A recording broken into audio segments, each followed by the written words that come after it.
Hi everyone and welcome back to my channel. I apologize for not uploading for a while, but I have been sick and not feeling like preparing any food. But hopefully I'll get back into my regular posting schedule soon. Alright, so now onto the recipe for raw brownies. We'll start with raw walnuts. So put the walnuts into a food processor and pulse them until they're finely ground. We're essentially making walnut flour. If you don't have a food processor, you can do this step in a high-speed blender like Vitamix. Walnuts are the best type of nuts for recipe where you need that buttery taste and flaky texture, like brownies.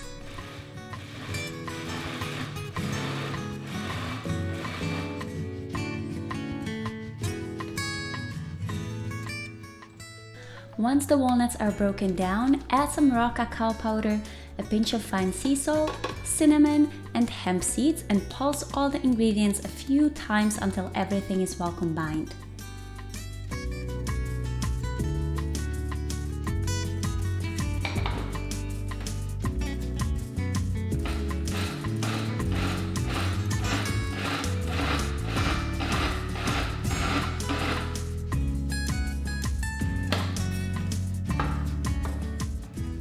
Finally, add a few maple dates into the mix.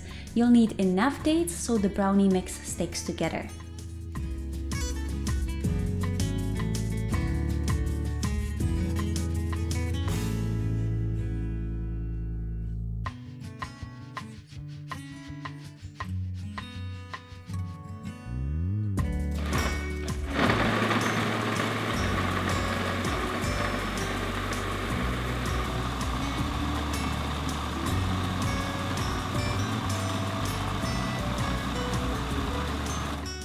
When you're done processing all the ingredients, the brownie mix might look more like cake crumbs, but when you press it between your fingers, the brownie mix should easily hold together.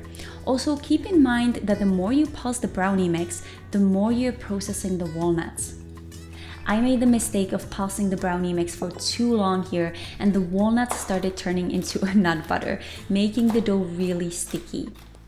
Now, this step is completely optional, but I like to add some chopped walnuts into the raw brownies for some crunch. Again, I was having a hard time mixing the walnuts in because the brownie dough was so moist and sticky. But if you don't over-process the mixture, you should have no problem.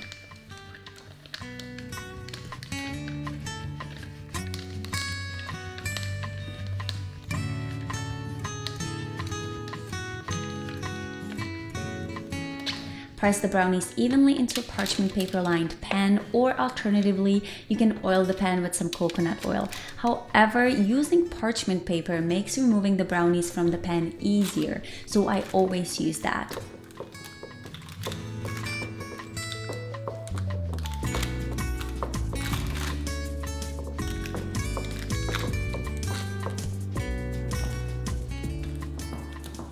Once the brownie mixture is evenly distributed, put the brownies in the freezer to firm up. For the chocolate, you've got two options here. If you want to keep your brownies at a room temperature, I would highly recommend making tempered chocolate. I have a whole video on making tempered chocolate from scratch, so you can check that out. I'll have a link in the description box below. If you plan on storing the brownies in the fridge or the freezer and don't care if the chocolate melts at a room temperature, you can simply melt some coconut oil on the stovetop, add some maple syrup, raw cacao powder, and mix it all together.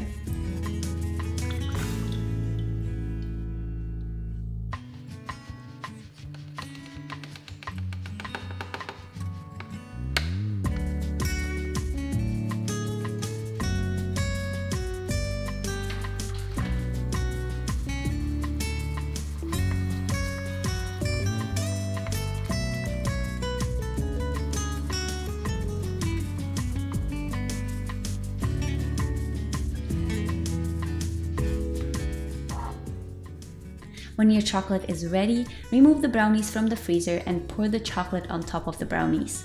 I wanted a really thick layer of chocolate, so I poured as much chocolate on top of the brownies as I could until it started going down the sides, and then waited for a couple of minutes for the chocolate to firm up. Then I poured some more chocolate on top of the brownies and repeated this process until I used up all the chocolate. To cut the brownies, run some hot water over the blade of the knife for a few seconds to make the cutting easier, and then slowly slide the knife into the brownies. Make the brownies as small or as large as you like. And this is it, a super easy recipe for raw brownies. This is another raw recipe, although I would argue that you can't even tell that these brownies are raw because they taste so much like baked brownies. And the good news is that even though this dessert is raw, it doesn't melt in your hands. So the chocolate is tempered, and then the base is made of nuts and dates, and it just stays the same at a room temperature as it is in the fridge. So you can store it in the fridge, or if you prefer, at a room temperature. I would prefer it at room temperature. I don't know what that would do to the actual consistency of it. It's holding together really nicely. Texture as you go like bite through it. Depending on how thick you layer the chocolate on top. This has like probably like almost 2 centimeters or like, I don't know, half an inch of chocolate on top. So you like dig down through that with your teeth, and then you get to the gooey brownie material underneath. It's pretty fun to eat, I'll say that much.